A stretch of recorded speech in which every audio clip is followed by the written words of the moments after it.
tem pouca gente, né? Mas bom dia de novo, já dei bom dia para vocês.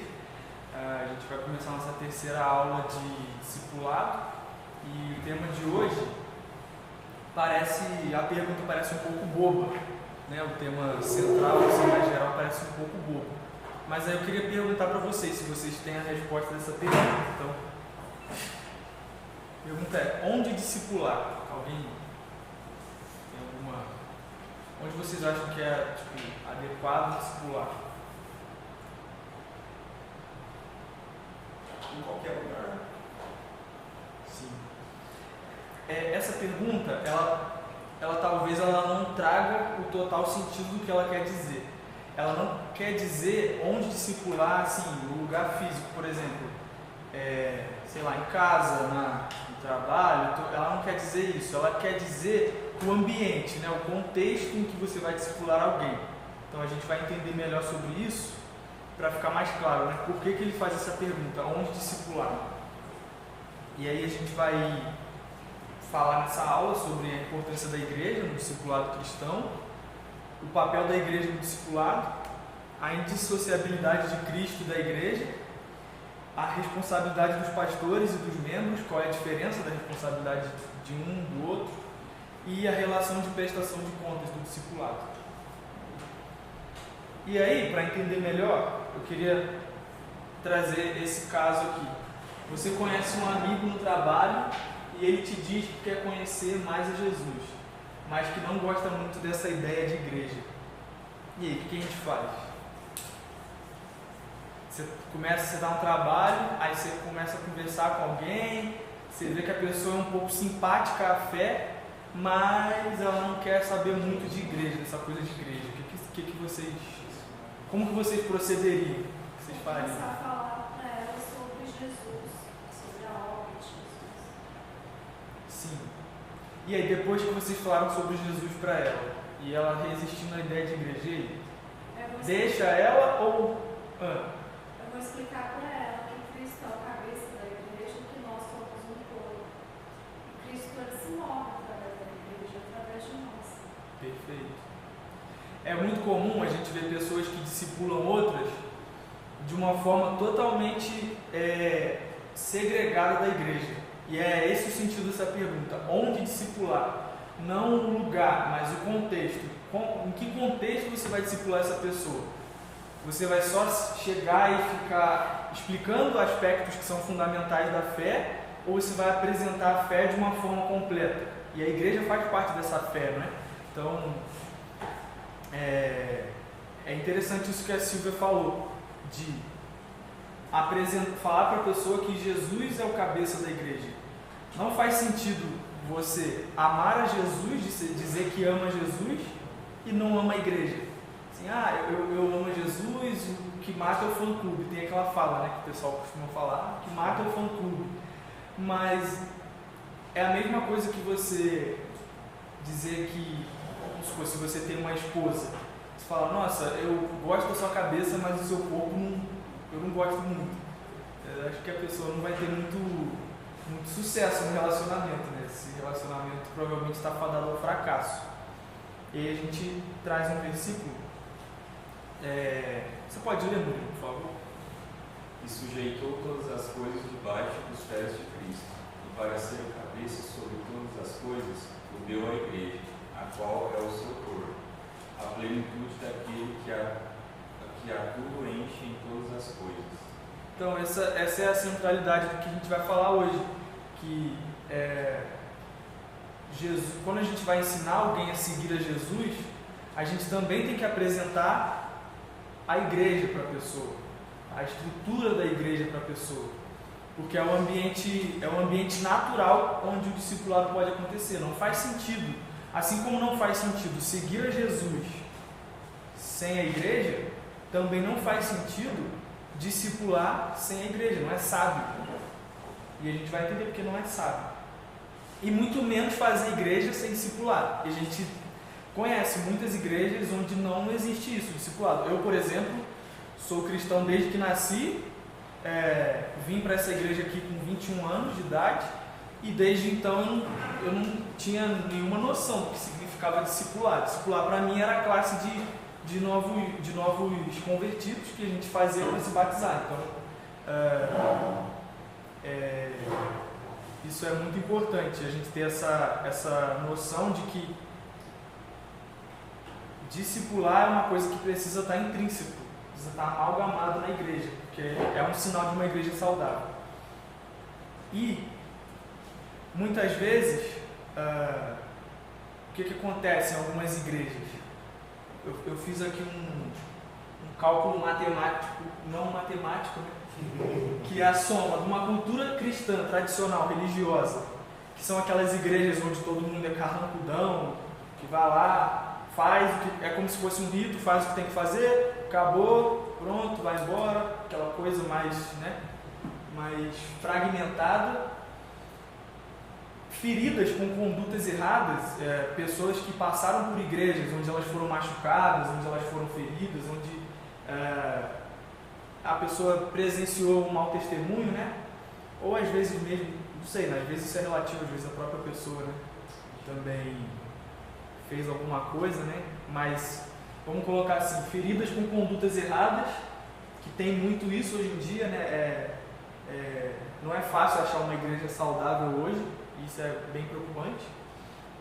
Ideias erradas sobre o papel da igreja, e a gente volta naquilo que o Mário falou, do ID, né? Que muitas vezes quando a gente fala sobre discipular, as pessoas pensam assim, não, é o ID, é fazer o ID, que é ir para algum lugar, você vai pegar para a pessoa e pronto, e é uma ideia equivocada, porque você precisa fazer discípulo, né? Fazer discípulos de todas as nações e tal. Então, é uma ideia errada sobre o papel da igreja que desemboca naquilo que a gente falou, que é o discipular sem trazer a pessoa ou sem apresentar para a pessoa a igreja. Então a gente discipula, tipo assim, prega o evangelho e deixa a pessoa. Aí depois vai na outra, prega o evangelho e deixa a pessoa. E fica faltando alguma coisa, fica faltando você ensinar aquela pessoa como seguir Jesus, às vezes ela vai ter alguma dificuldade, você fazer ela crescer, aperfeiçoar ela. Então, é um aspecto dessas ideias erradas sobre o papel da igreja. E tudo isso gera uma visão distorcida de como deve ser o discipulado. Muitas vezes a gente fragmenta o discipulado como discipulado é eu sentar na hora do almoço e... Pode ser, né? Sentar na hora do almoço com alguém e apresentar Jesus e explicar como seguir a Jesus. Mas, voltando ao tópico, né? E a igreja, né? No Rio, eu tinha uma rádio no Rio, que era a rádio, eu não lembro se era a Rádio Melodia ou a 93, Rádio 93. Enfim, tinha um programa na rádio que era Igreja Cristo em Casa, que era um programa de rádio que era como se fosse um culto para as pessoas que não podiam ir para a igreja, eram acamadas, para elas ouvirem a mensagem e tudo. Só que isso virou um paradigma lá no Rio, porque as pessoas simplesmente ficavam em casa, ouviam o rádio e tá bom. E não se ajuntavam como igreja. Não ia para se aperfeiçoar no ajuntamento do corpo, né? Então aí ficou esse estigma, a igreja Cristo em Casa. E tem muita gente hoje adepto dessa igreja Cristo em Casa. Você pode ler para a gente? Consideramos como podemos estimular uns aos outros com amor e as boas obras, não negligenciando a prática de nos reunir, como é hábito de alguns, mas estimulando uns aos outros, tanto mais quando vedes que o dia se aproxima. E isso é interessante porque quando a gente vê, fazendo aqui um paralelo, quando uma pessoa está em pecado na igreja, a primeira coisa que ela faz é se isolar, é se afastar de todo mundo, viver de uma forma totalmente longe. E até nós mesmos, quando nós pecamos contra Deus, às vezes a gente tem vergonha, né, de falar com Deus, falar, poxa, Deus é tão santo, né? Isso é problemático, né? Eu não posso chegar a Deus, né? Não vou conseguir chegar a Deus, Ele vai me rejeitar. Então a gente se envergonha e se afasta, tal qual Adão no jardim. Então é o primeiro sinal de alguém que está em pecado, é se afastar, né? Deixar a prática de se reunir. E isso é uma marca que não é saudável para nós. Tem muitas pessoas que deixam de se reunir e acham que que não é necessário, não é essencial. E a marca daquele que ama Jesus, se alguém ama Jesus, precisa amar a sua noiva. Se ama a sua noiva, quer estar junto. Se a gente não quer estar no meio do ajuntamento do povo de Deus, onde a gente vai querer estar, né? Como que a gente ama Jesus se a gente não quer estar com o povo dele? O povo onde a gente um dia vai sentar na mesa e vai cear com Jesus e com os seus, né? Então, é incoerente.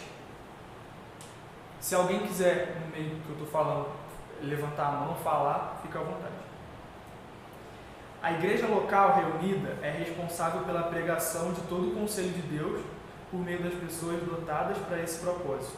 Mediante o batismo, ela confirma profissões de fé críveis. Por meio da ceia do Senhor, ela anuncia a morte de Cristo e transforma muitos em um. E por meio da excomunhão, ela remove as pessoas cuja vida impenitente contradiz a própria profissão de fé. É uma frase que eu tirei do livro que a gente está baseando essa classe, né? O livro Discipulado, como ensinar outras pessoas a seguir Jesus. E isso é interessante do que eu falei, que não é sábio discipular sem a igreja, sem a estrutura da igreja, porque a igreja tem tudo isso, que é muito rico, e que faz da igreja um ambiente natural para o discipulado. Porque a igreja é responsável pela pregação do conselho de Deus, de todo o conselho de Deus para a gente. Então aqui no nosso meio a gente pode ouvir a palavra de Deus, ser exortado pelos outros. Ela confirma profissões de fé, então por meio do batismo as pessoas podem ser levadas ao arrependimento, a gente pode presenciar isso. E por meio da ceia do Senhor anuncia a morte de Cristo. Anuncia a morte de Cristo até que ele venha, que é uma ordenança de Cristo, né? Então, se você diz que segue a Cristo e não cumpre as ordenanças de Cristo, essas duas, né?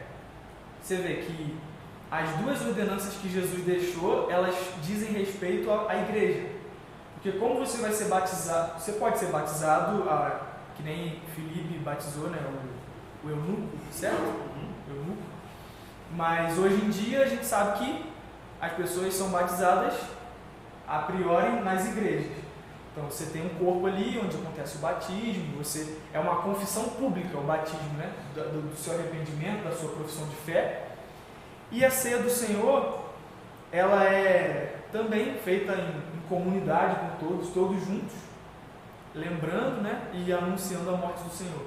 Então olha a riqueza que tem isso, né? A riqueza que isso tem para a nossa vida cristã. E por meio da excomunhão, ela remove as pessoas cuja vida impenitente contradiz a própria profissão de fé. Quando a gente fala disso, em muitas igrejas isso se torna um tabu muito forte. Um tabu muito forte e motivo até para confusões em assembleias, brigas, né?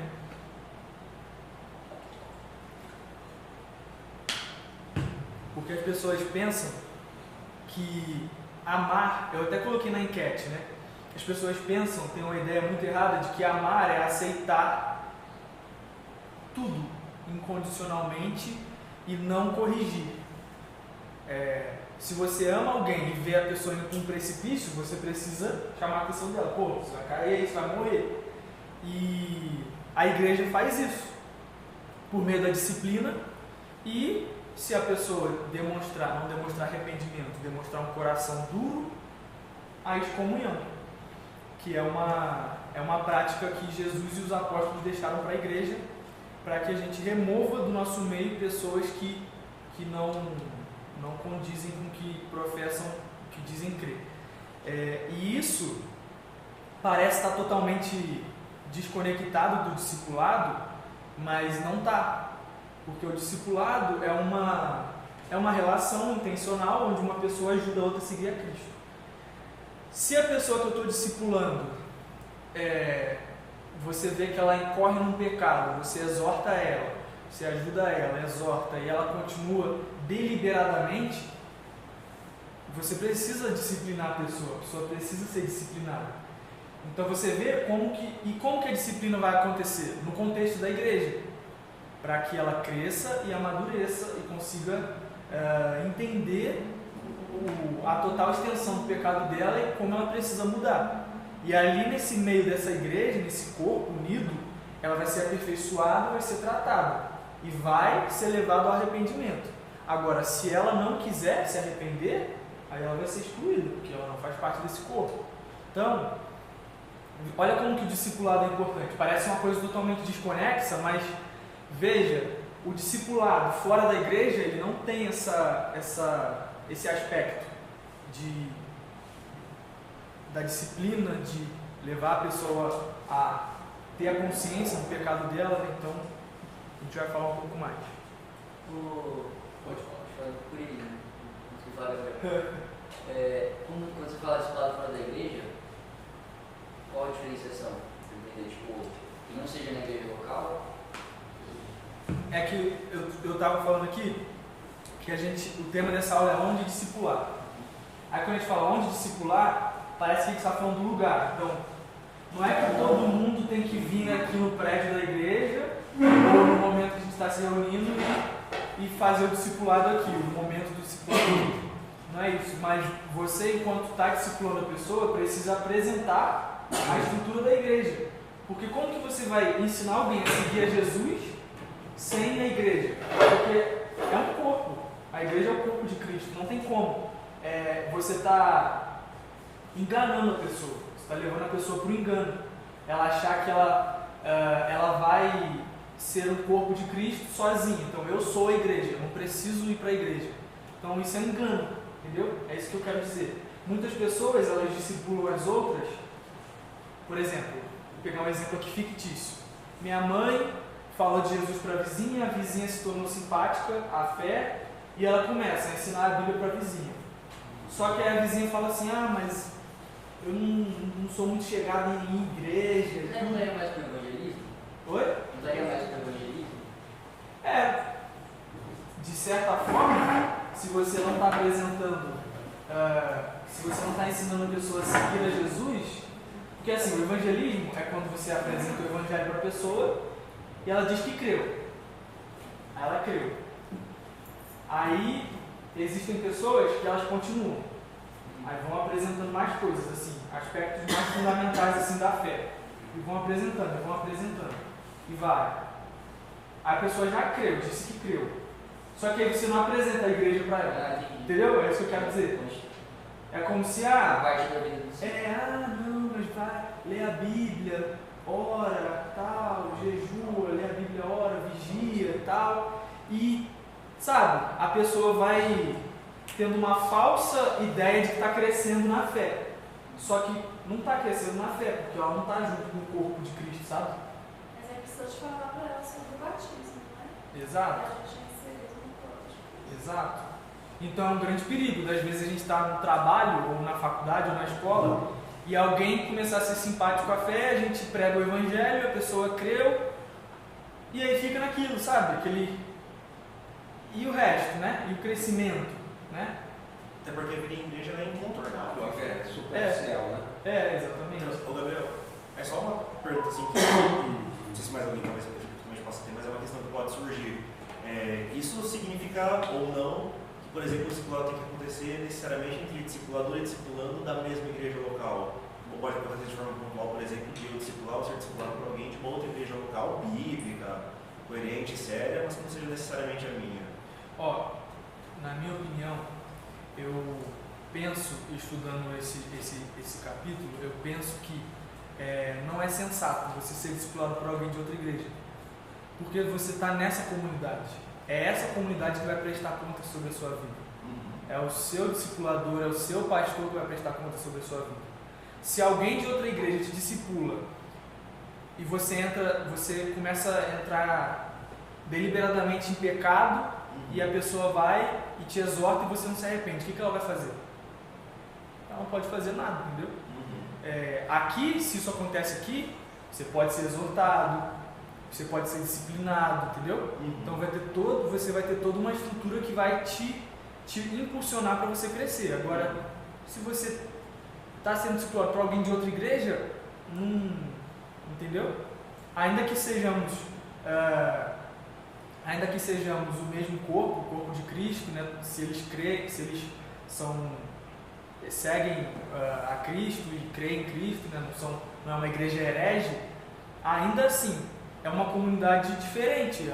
Ali é uma igreja, aqui é outra. Fica um gap, entendeu? Fica limitado. Entendi. Eu penso assim. Voltando àquela questão que você falou, às vezes a pessoa fica falando para outra e não toma decisão, né? Que é a questão da igreja, do corpo. Mas aí, se a gente fala a respeito do batismo de arrependimento, eu não vivo mais para fazer a minha vontade, sim, é de Cristo, aí eu acho que é uma decisão da pessoa, né? Sim ou não tem como mais ficar. O tempo todo, falando, e aí. Exatamente.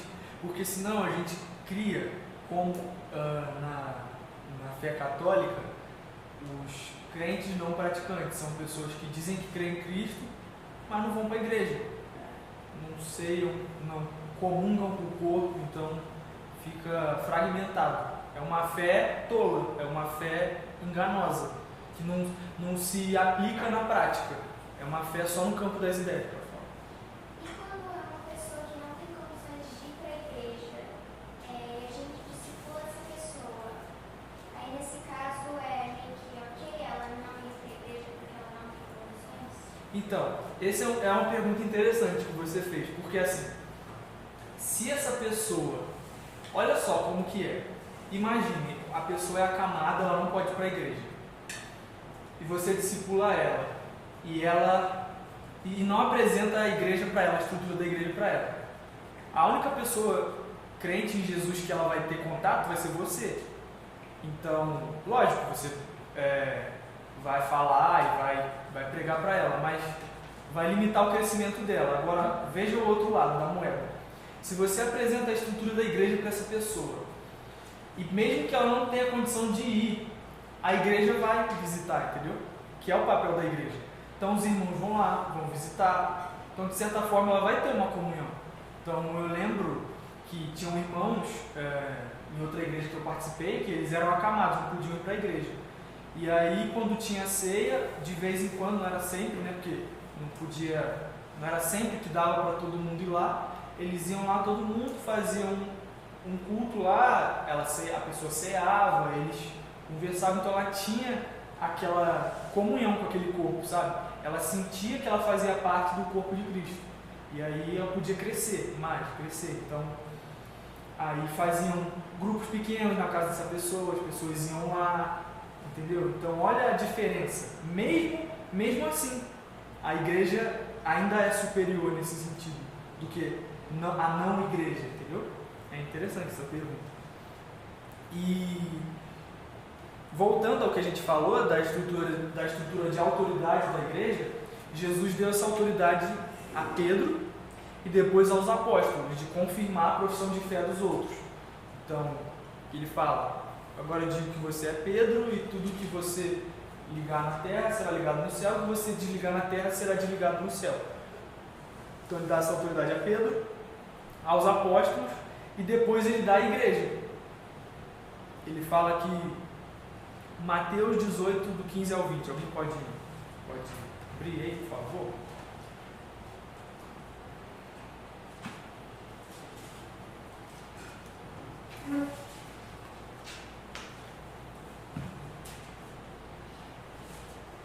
Mateus 18. Do 15 ao 20. Se meu irmão pecar contra você, vá e repreenda-o em particular. Se ele ouvir, você ganhou o seu irmão. Mas se não ouvir, leve ele ainda com você uma ou duas pessoas, para que pelo depoimento de 2 ou 3 testemunhas, toda a questão seja decidida. E, se ele recusar a ouvir essas pessoas, exponha o assunto à igreja. E se ele se recusar a ouvir também a igreja, considere-o como gentil e publicano. Em verdade lhes digo que tudo o que ligarem na terra terá sido ligado nos céus, e tudo o que desligarem na terra terá sido desligado nos céus. Então é Jesus dando autoridade para a igreja, da mesma forma que ele deu aos apóstolos. A igreja reunida é importante falar isso, porque às vezes a gente fala igreja, as pessoas acham que igreja sou eu, né? Então, igreja ninguém individualmente é igreja é um corpo, né? Então é Jesus dando autoridade para a igreja de confirmar ou rejeitar a profissão de fé dos outros. E veja a estrutura que é fornecida. Ele dá oportunidades para o arrependimento. Ele vai dando oportunidades para que o coração da pessoa seja quebrado, seja lapidado e cresça, né? Gabriel, pode falar só uma pequena contribuição nesse sentido. Uma passagem que eu acho que endossa isso também é de João 20, 22, 23, quando o Senhor aparece depois da ressurreição e sopra sobre os discípulos o Espírito Santo, né? E especialmente lá no versículo 23 ele fala: se de alguns perdoar os pecados, são lhes perdoados; se os retiveres, são retidos. Eu acho que uma coisa que endossa um pouco essa autoridade, que é passada por Jesus, né? Porque alguns versículos antes ele fala: se o Pai me enviou, eu também vos envio. Então eu acho que isso endossa um pouco essa autoridade que nos é concedida enquanto igreja, né? Enquanto corpo de Cristo, para exercício dessa disciplina, seja para perdão, seja para retenção dos pecados. Sim. E o discipulado, e por que a gente está falando disso quando a gente está falando de discipulado? Porque o discipulado ele tem um benefício que é a prestação de contas. Então você está num relacionamento com a pessoa intencional, onde vocês vão compartilhar muita coisa, que você vai ajudar o outro a seguir a Cristo. Então você vai saber das dificuldades, dos problemas, dos pecados, e aí você consegue oferecer uma prestação de contas para aquela pessoa. Então, não consigo vencer esse pecado. A pessoa vai te ajudar naquilo, vai te exortar, vai te ajudar, vai te fazer crescer. Vamos por aqui, a gente vai te ajudar e tal. Tudo. Então, gera uma estrutura de compromisso. E que automaticamente incentiva a obediência. Mas agora, escrevo a vocês que não se associem com alguém que, dizendo-se irmão, for devasso, avarento, idólatra, maldizente, bêbado ou ladrão, nem mesmo comam com alguém assim, pois com que direito haveria eu de julgar os de fora? Mas será que vocês não devem julgar os de dentro? Os de fora, esses Deus julgará. Expulsem o malfeitor do meio de vocês. Essa estrutura que eu falei de compromisso, de prestação de contas, ela serve para isso. Porque no meio da igreja não pode haver isso. Pessoas que deliberadamente apresentam um mau testemunho e está tudo bem. E a gente não pode... Tem aquela fala, mas a gente não pode julgar, só Deus que pode julgar ele. Mas aqui está falando. Será que vocês não devem julgar os de dentro? Então essa fala não é bíblica. As pessoas usam muito aquele texto, né? Não julgueis. Mas Jesus dá autoridade para a igreja de julgar. Quando Jesus fala, não julgueis para que não sejam julgados, ele está falando de julgamento hipócrita. O julgamento com 2 pesos e 2 medidas, que você não vê o seu próprio erro. Mas aqui, ele está falando da igreja. Será que vocês devem julgar os de dentro? E é muito interessante, porque se a gente deixa isso na igreja, isso vai corroendo a igreja, vai matando a igreja, vai matando a igreja, vai matando a igreja. Então, Deus ele sempre levanta no meio da igreja dele, porque ele ama a igreja, ele sempre levanta meios de tirar, de limpar isso aqui. Então ele usa um irmão, ele usa uma situação, ele usa um pastor. Então é muito interessante a gente ver isso na igreja. Como que Deus ele vai consertando as coisas, ele vai ajeitando, ele vai... Porque ele ama a igreja, então ele não deixa isso, ele não deixa as ervas daninhas matarem totalmente a igreja. Então isso é muito interessante. Isso é um meio que Deus usa para amar a gente também. Porque se a gente deixar isso no nosso meio, nós mesmos seremos corrompidos. Assim como no deserto, eu vou deixar você falar. Assim como no deserto, o povo, Deus vinha, dava os mandamentos, o povo obedecia, era fiel. Aí dava um tempo, começava o povo se corromper no meio deles, e se Deus tivesse deixado, eles tinham totalmente se corrompido e morrido todo mundo, e se entregado a outros deuses. Deus vinha, limpava, fazia limpa. E é interessante a gente observar isso na igreja, porque isso também acontece na igreja. Deus vem, limpa, tira, trata, né? Trata, conserta, ou se não for consertável, se a pessoa não quiser se arrepender, ele vem, tira, então sai. Então é interessante isso. Pode falar. Não, mas essa questão da exortação, de falar em privado, depois trazer duas testemunhas, depois trazer para a igreja, só vale para pessoas da igreja local? Da comunidade local. Porque, ó, tá vendo? Ele dá autoridade para a igreja julgar os de dentro. Então, como que a gente vai julgar os de fora? Ah, não, eu tô falando, por exemplo, eu conheço pessoas de outra igreja. Inclusive, já presenciei um conflito entre cristãos de igrejas diferentes que eles aplicaram isso aí e conseguiram se resolver assim. Não, eles falaram, eu me senti ofendido por isso, a arca se pegou aqui. E um pediu perdão pro outro e resolveu.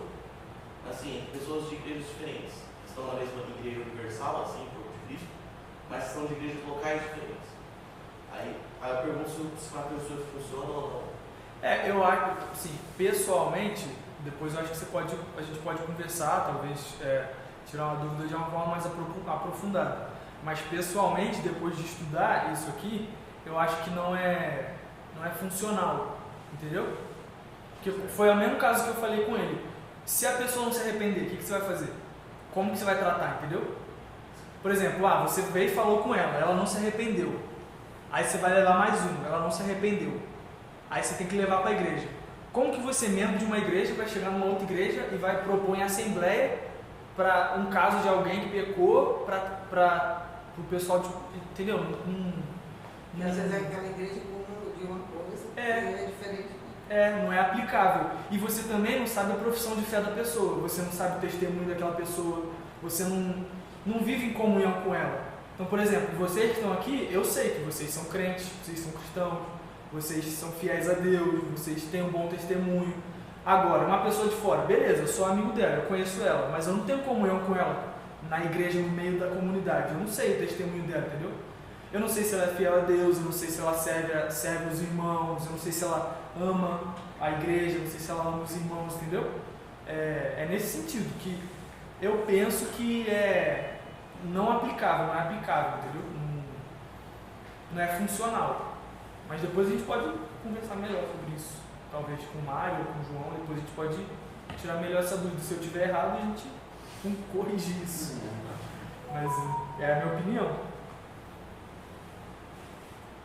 E aí tem o papel dos pastores e presbíteros. A gente fala, mas se a gente vai discipular, mas não é o pastor que tem que fazer isso, não é o presbítero que tem que ensinar, que tem que discipular. Por que eu tenho que fazer isso, né? E o autor nesse livro, ele fala que o ensino da palavra é o cerne desse ministério de discipulado. Então, é como se fosse uma cadeia, assim.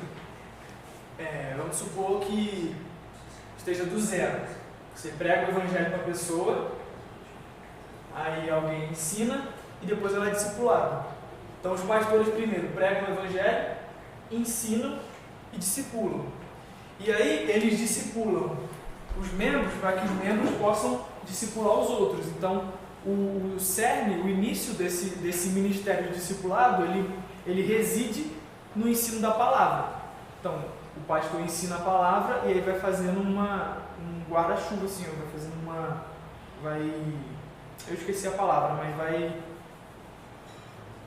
fazendo vai fazendo um guarda-chuva para todo mundo, assim.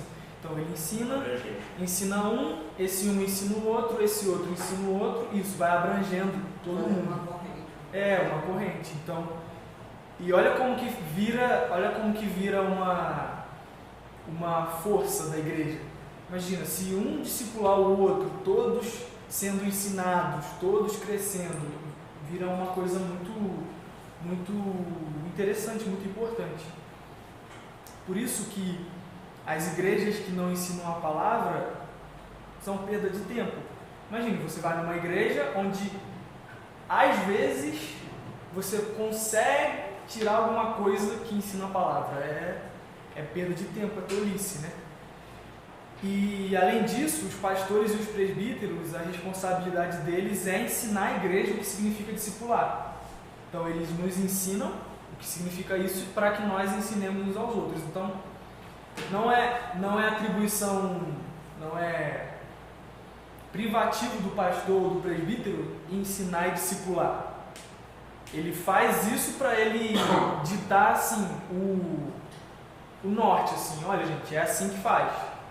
Mas depois que ele ensina, a gente vai trabalho de formiguinha. Então, é interessante a gente entender isso, para a gente não pensar assim, eu vou ser discipulado por fulano. Fulano não fez teologia, fulano não prega, não sabe falar, mas ele tem a acrescentar. Ele é um irmão, ele ama Jesus, ele é fiel a Deus. Então, é importante a gente saber disso. Também, assim, tem algumas igrejas que os pastores eles se sobrecarregam. Então, o pastor discipula todo mundo na igreja. Olha como que isso é perigoso para o pastor, né? Porque, assim, é um fardo muito pesado para ele. É tão mais saudável, né, se todo mundo puder discipular o outro, crescer, enfim. Alguém pode ler, por favor?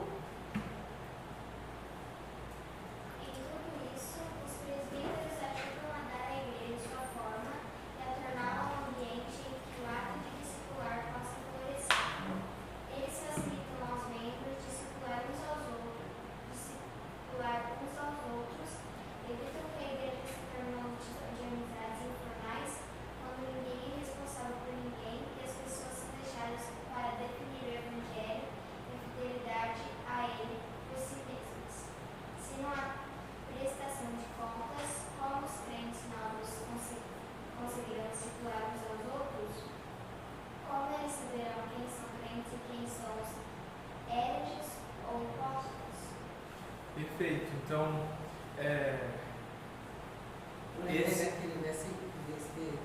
Deus não escolhe os capacitados, ele capacita os escolhidos. Não tem um versículo que fala isso. É um jargão que a gente adotou, né? Que faz sentido, né?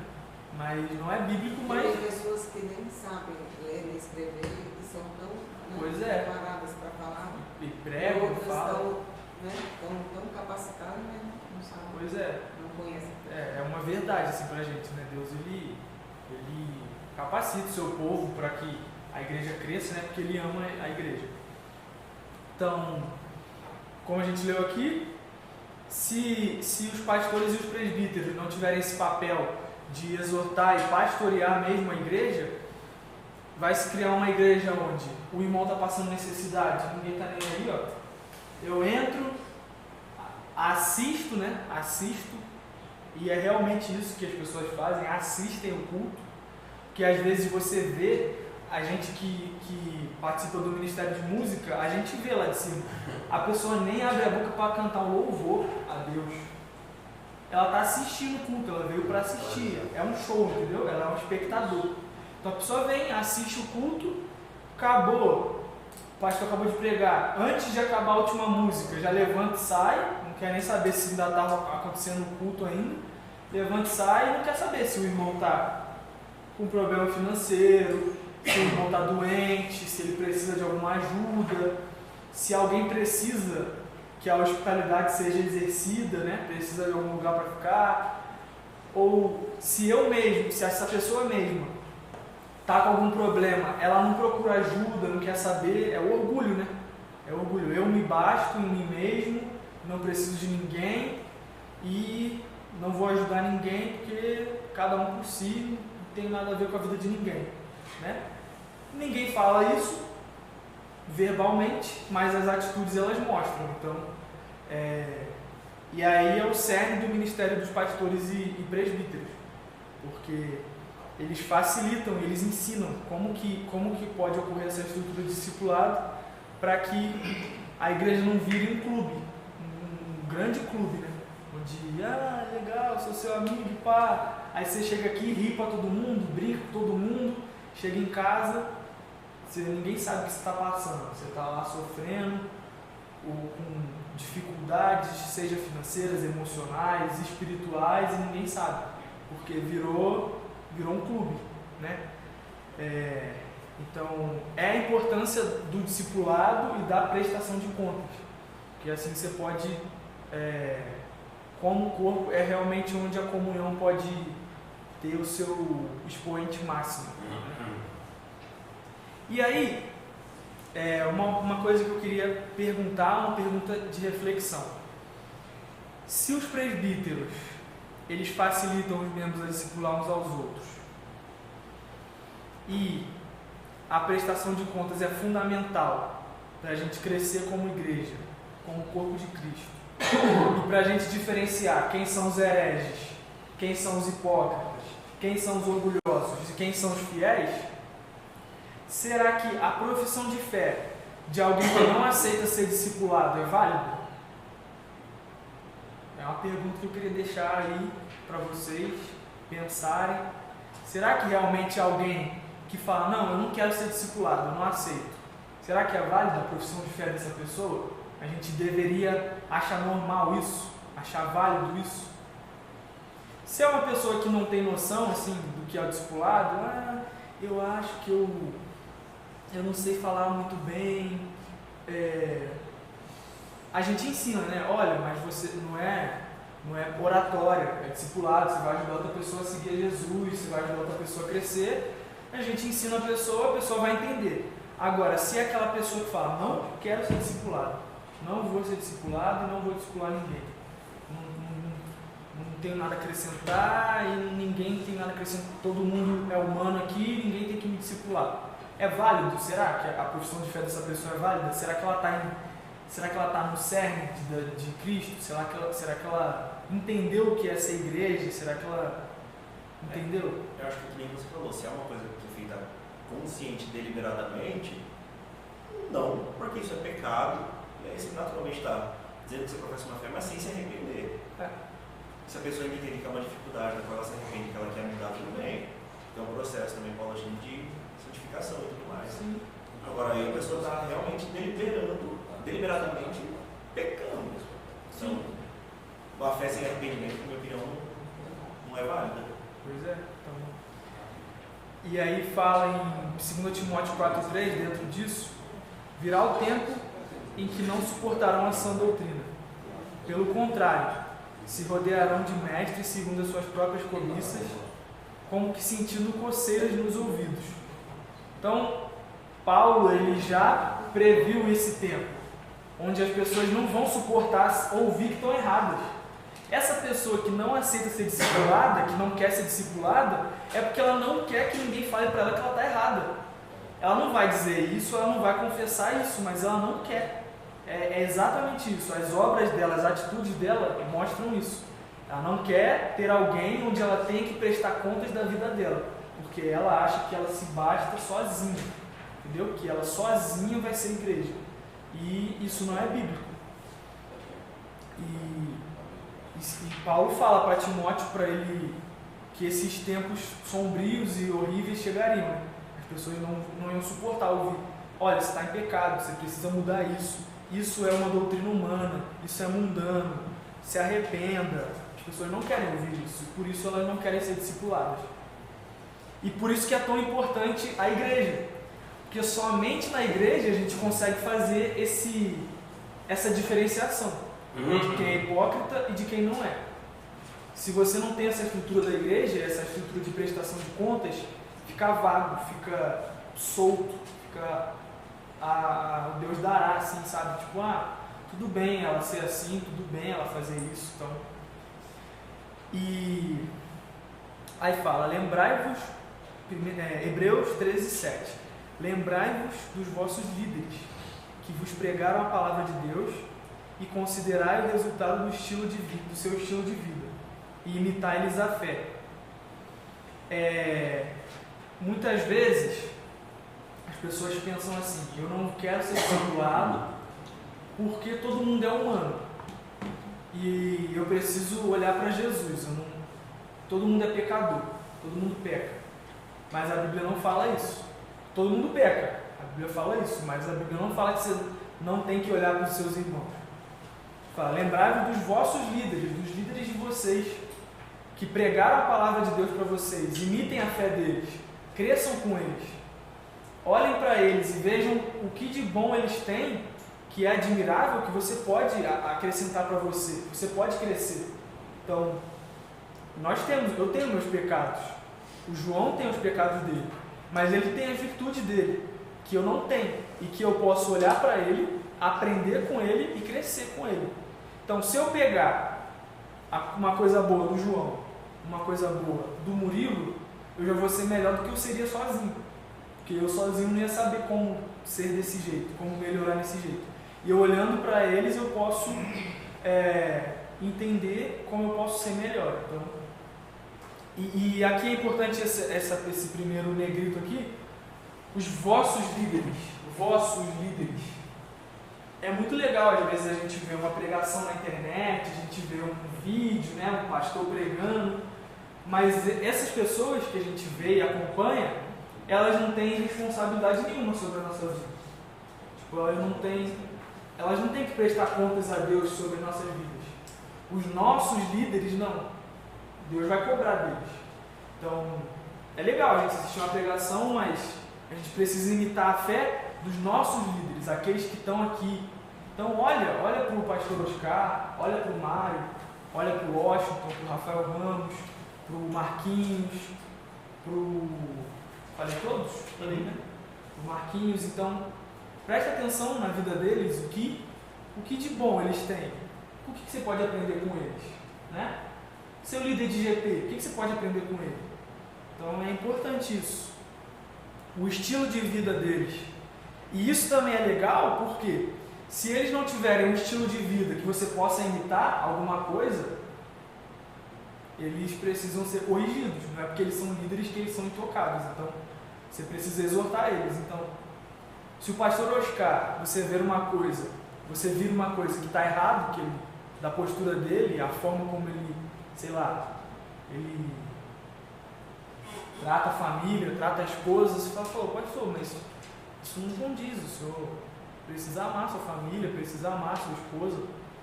Então você precisa ter essa postura de falar com ele. Você que fala, nossa, vou falar com o pastor, vou exortar ele, mas é isso que a Bíblia fala, é isso que é ser igreja.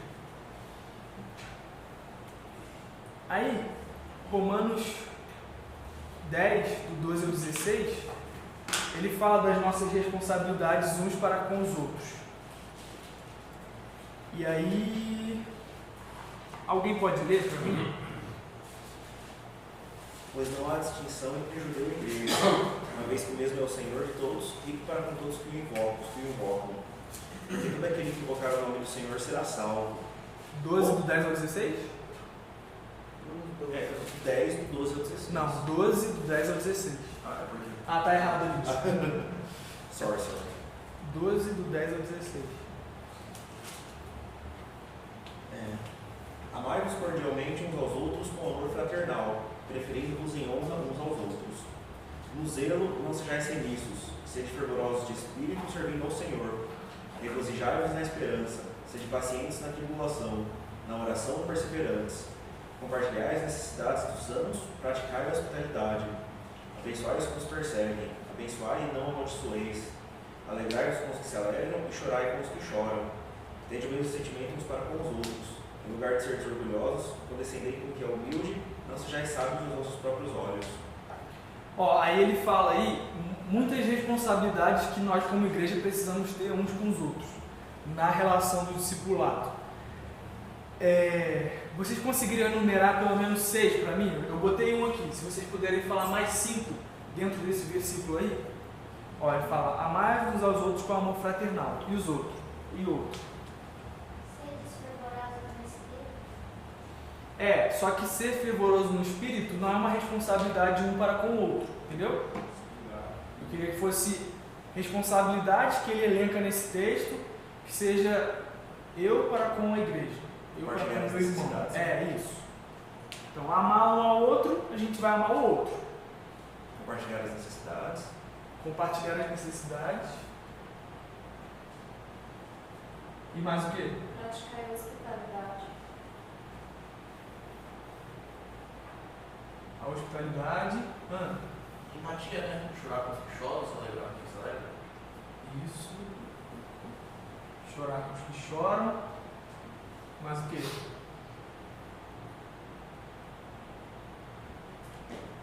Abençoai os que os perseguem. Isso.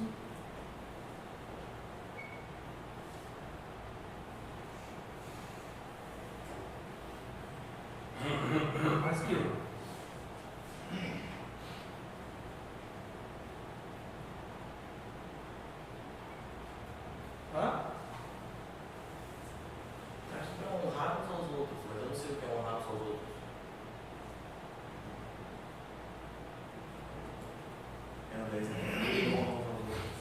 mais um pra gente? Tem mais um? Hã? Na tribulação, orar. Orar pelo outro na tribulação. Mas ele fala. Não, porque ele fala. E alegrai-vos, né, na tribulação e perseverar na oração. Só que perseverar na oração não é uma responsabilidade que a gente tem com o outro, né? É uma Sem responsabilidade. orar uns pelos outros. Né? Orar uns pelos outros seria, mas aí ele não elenca, mas tudo bem. Orar uns pelos outros. No versículo 14, não sei se isso se refere ao nosso comportamento em relação aos nossos irmãos de igreja, mas ele fala, né, sobre abençoar as que nos perseguem, mas acho que se envolve o perdão, né? Sim. Então, não deixa de ser uma responsabilidade da igreja também. Exato. Aí eu anotei aqui, ó, amar uns aos outros. Quanto à honra, que vocês falaram aqui, dê preferência sempre aos outros, deem sempre preferência uns aos outros, ajudem a suprir as necessidades dos santos, pratiquem a hospitalidade, alegrem-se com os que se alegram, chorem com os que choram, sejam solidários com os humildes. É um exemplo de responsabilidade que a gente assume com a comunidade. Muitas dessas coisas aqui, e das que eu falei, elas vão ser feitas no nível individual. Então, a hospitalidade eu vou fazer no nível individual, mas ela vai acontecer no contexto da comunidade.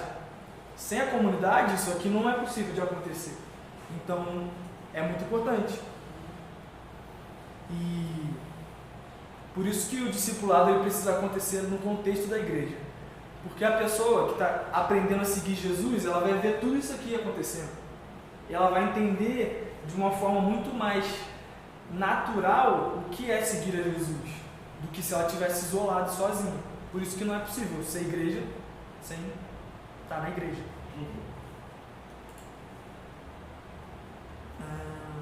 Isso aqui eu já falei.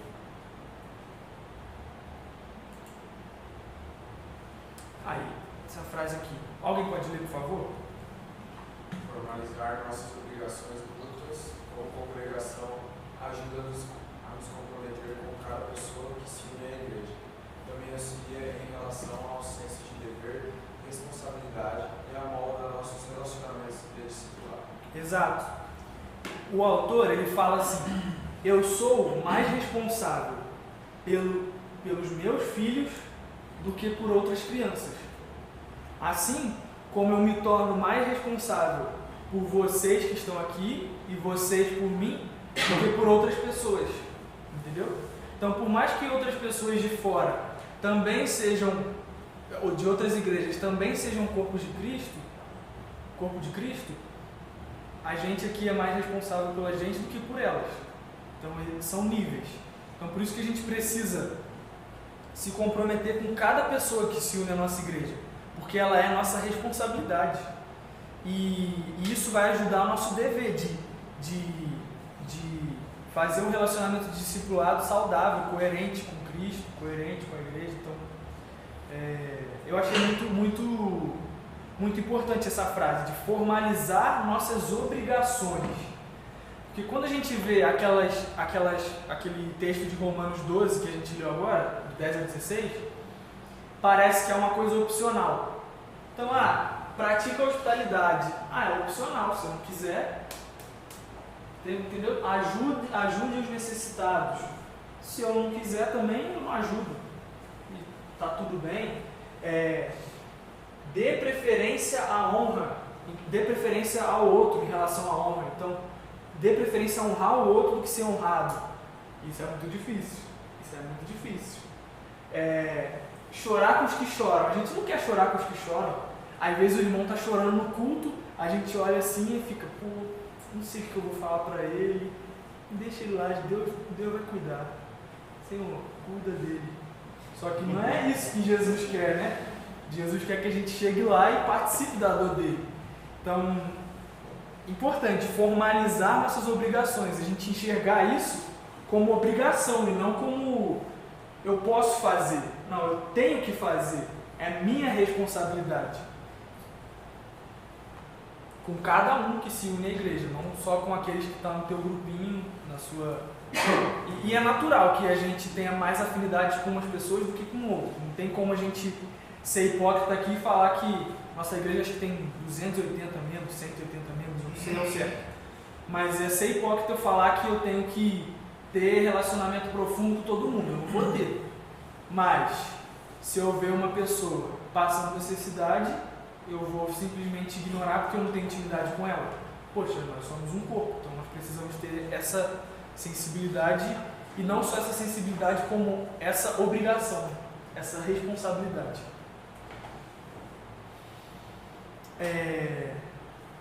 E aí, para finalizar, é importante a gente frisar que o crescimento e a saúde espiritual não é opcional na igreja. E não é uma coisa que tem que ser vista como algo extraordinário. Tem que ser normal no nosso meio, para as pessoas crescerem, se desenvolverem na fé, né? Cada vez mais amarem mais a Jesus. Então, isso tem que ser regra, não exceção, né? Então, a gente precisa ter na nossa rotina, no nosso dia a dia, e eu ouvi falar de pessoas que compartilham o evangelho com os vizinhos, carregam os fardos uns dos outros, contribuem financeiramente para a obra de Deus e uns com os outros, dar atenção à palavra de Deus e nos importar com a unidade. Às vezes eu não vou ter nada a ver com, sei lá, com o João Bonagamba. Eu vim de uma origem, ele veio de outra, nós somos totalmente diferentes, mas a gente tem uma coisa que é comum, que é Cristo. Então a gente precisa se importar com essa unidade, né? De estar junto e comungar, orar uns pelos outros, atentar para as necessidades uns dos outros e tudo mais que a gente já comentou.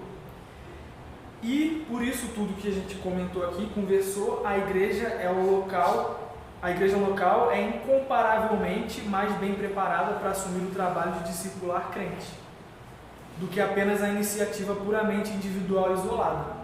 Porque a igreja é um ambiente natural para o discipulado. É ali onde o amor de Deus se manifesta a priori. No meio do seu povo a gente pode ver de uma forma bem palpável como que o amor de Deus uns para com os outros, ele se manifesta. A gente pode ver na hospitalidade, a gente pode ver na ajuda para os necessitados, no amor fraternal. Então, é um ambiente natural, é um ambiente básico assim do discipulado, que devia ser, né? Então, agora eu queria pedir para vocês pensarem em um membro da igreja que vocês conhecem, e ora por essa pessoa, orar por ela, talvez uma semana ou duas, não sei, você determina esse período, ora por essa pessoa que você está pensando aí e pensa depois, que passos eu posso dar para ajudar essa pessoa a seguir a Jesus? O que eu posso fazer para fazer ela crescer em Jesus Cristo, né? Então eu queria que vocês fizessem esse exercício e talvez, quem sabe, daqui a um tempo vocês não estejam discipulando alguém, se já não estão, né? Ou sejam discipulados por alguém, né? Então eu queria encorajar vocês nisso. E alguém quer comentar alguma coisa? Não? Tá. Então a gente vai finalizando. A gente usou o livro que eu já comentei, esse livro de referência. Nossa próxima aula é a última aula e ela vai tratar sobre como discipular. Então eu só queria orar para a gente finalizar, tá? Alguém quer comentar alguma coisa? Não? Tá. Então vamos orar. Senhor, muito obrigado pela vida de cada um que esteve aqui. Quebra nosso coração, Senhor, para que nós enxerguemos, Senhor, como responsabilidade nossa, Deus, o compromisso com a Tua igreja, com o Teu povo, porque o Senhor ama o Teu povo, Deus. Então, nos faça amar também, Senhor, a Tua igreja e, consequentemente, te amar mais, Senhor. Nos ajude a olhar para o lado, Senhor, da igreja, olhar e ver aquela pessoa que está precisando de uma palavra, de um apoio, de uma força, para que nós, como igreja, Senhor, sejamos fortalecidos cada vez mais, Senhor. Abençoa, Senhor, os Teus ministros, os oficiais da Tua igreja, os líderes, para que eles também sejam sustentados, Senhor, na Tua palavra, no Teu amor, e que nos ensine, Deus, como ser cristãos melhores, Deus. Nos abençoe e nos ajude, porque não é uma tarefa fácil. Em nome de Jesus, amém. Amém. Obrigado, gente.